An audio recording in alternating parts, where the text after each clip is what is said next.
चलिए आज एक बहुत जरूरी बल्कि हमारे प्लेनेट के फ्यूचर के लिए सबसे जरूरी टॉपिक्स में से एक को समझते हैं। आज हम बात करने वाले हैं एक्स सिटू कंजर्वेशन पर, यानी जंगल से बाहर जीवन को बचाने का वो तरीका, वो साइंस। शुरुआत करते हैं इस एक सवाल से। जरा सोचिए इस सवाल के बारे में, जब घर ही नहीं रहेगा तो जीवन कहाँ जाएगा? ये सवाल सिर्फ एक सवाल नहीं है, ये आज की एक बहुत बड़ी सच्चाई है और यही हमें हमारे आज के विषय की गहराई में ले जाता है। तो चलिए सबसे पहले यही समझते हैं कि ये है क्या, इसका असल में मतलब क्या होता है बाहर जीवन का संरक्षण। देखिए, एक्स सिटू कंजर्वेशन का मतलब बहुत सिंपल शब्दों में कहें तो किसी भी पौधे या जानवर की प्रजाति को उसके प्राकृतिक घर से बाहर किसी महफूज जगह पर बचाना है। सोचिए, जब किसी प्रजाति का अपना घर, उसका जंगल, नदी या पहाड़ किसी भी वजह से खतरे में आ जाता है, तब उसे वहां से निकालकर एक नए और सुरक्षित घर में पनाह दी जाती है। तो सवाल ये उठता है कि ये सुरक्षित घर हैं कहाँ?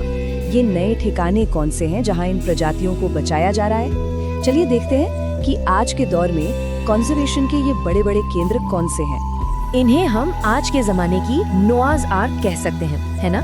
चिड़ियाघर या जूज, जहाँ जानवरों को एक सेफ एनवायरनमेंट मिलता है ताकि उनकी आबादी बढ़ सके। बोटैनिकल गार्डन्स, जहाँ दुनिया भर के दुर्लभ खत्म होते पौधों को एक नई जिंदगी मिलती है।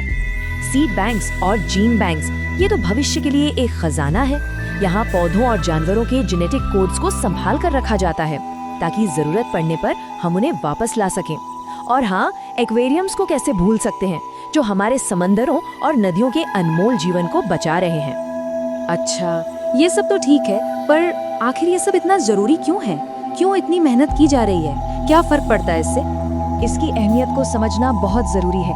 सबसे पहली और सबसे बड़ी बात तो ये है कि ये उन प्रजातियों को विलुप्त होने से बचाता है जो सचमुच खत्म होने की कगार पर हैं। ये हमारी बायोडाइवर्सिटी यानी जैव विविधता की हिफाजत करता है। सोच कर देखिए, प्रकृति में हर जीव, हर पौधा एक दूसरे से जुड़ा है।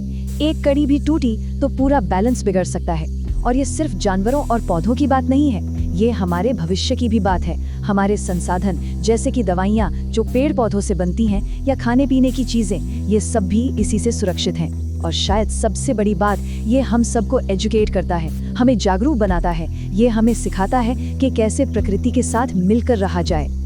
चलिए अब इन सब बातों को, इन सब तथ्यों को एक कहानी के जरिए समझते हैं, क्योंकि कहानियाँ हमें चीजों को महसूस कराती है ना?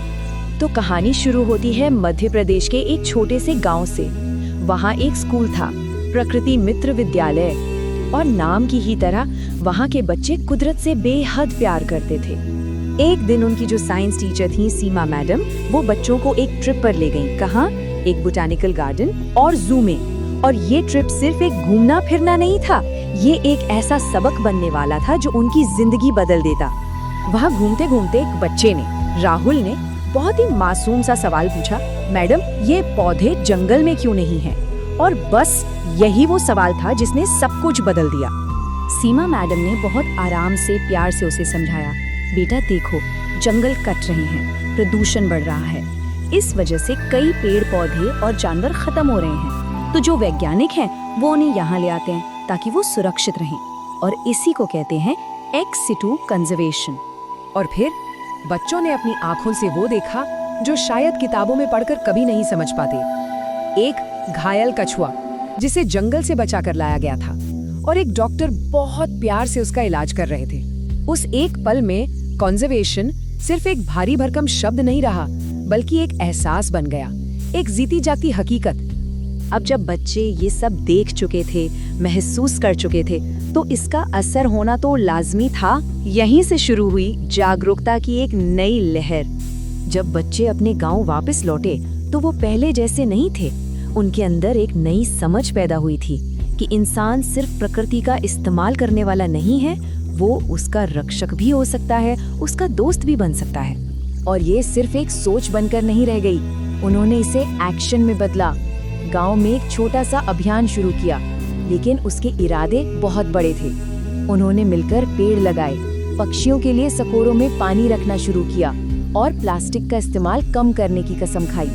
उन्होंने ये साबित कर दिया कि बदलाव के लिए किसी बड़े चमत्कार की जरूरत नहीं होती, छोटे छोटे कदम भी एक बड़ा फर्क ला सकते हैं। तो ये कहानी हमें क्या सिखाती है? ये हमें हमारी असली भूमिका याद दिलाती है, पृथ्वी के रक्षक होने की भूमिका। इस पूरी कहानी का सार क्या है? पहली बात कि प्रकृति की देखभाल करना, उसे बचाना हमारा फर्ज है, हमारी जिम्मेदारी है। दूसरी कि एक्स सिटू कंजर्वेशन उन प्रजातियों के लिए एक नई उम्मीद की किरण है जो आज संकट में है। और सबसे अहम बात कि जब कोई इंसान जागरूक हो जाता है तो वो ही इस धरती का सच्चा रखवाला बन सकता है। तो आखिर में ये सवाल सिर्फ उन गांव के बच्चों के लिए नहीं है, ये हम सबके लिए है। प्रकृति को बचाने के लिए हमारा अगला कदम क्या होगा?